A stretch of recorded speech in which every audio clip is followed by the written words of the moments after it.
Hello, my name is Scott Hamilton. I'm a certified planner based here in Austin, Texas, and today we're going to talk about elections and investing.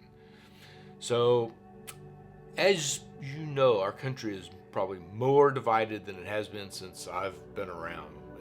We recently went through a assassination attempt, and in Chicago, it's likely to be an open convention, maybe. Very divided, and it's very risky times in terms of stability of the political system. It's really unusually risky. However, we've been through a lot of wars and political riots and bombings, and in the past there's been hundreds of bombings in the U.S. and major wars, World War II and One and Vietnam and the Great Recession, the Great Depression, and the COVID. Lots of issues. Always we're having issues. Currency devaluations of emerging markets and Russia, and not to mention the wars with Russia and Ukraine and Israel and Hamas, and it's constant in Gaza. So it's constant, always something to worry about. So I'm going to show you 3 charts today, courtesy of Dimensional. They produce these charts, and I'm going to show them to you. The first one is right here. It's a normal distribution. And if you look at only the month of the election, this is the traditional bell curve.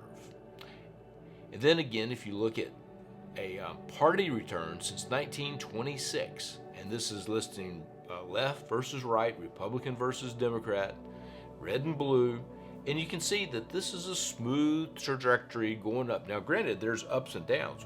Great Depression was a bad one. COVID is a blip. World War II.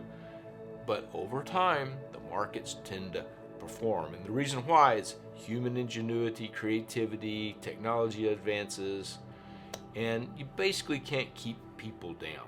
Governments help and they make a difference, but it's a lot of factors involved in the markets. The market is just a giant crash course, and it sums the future earnings of all these companies. So that's all it's doing. It's really a mechanical process. And the third chart is recent elections by return percent. And if you'll notice here, each of the last 8 presidents have had a positive return, except for Biden. He's negative, but he also has another year, at least in theory, to go. So we will see how that turns out. So what to do?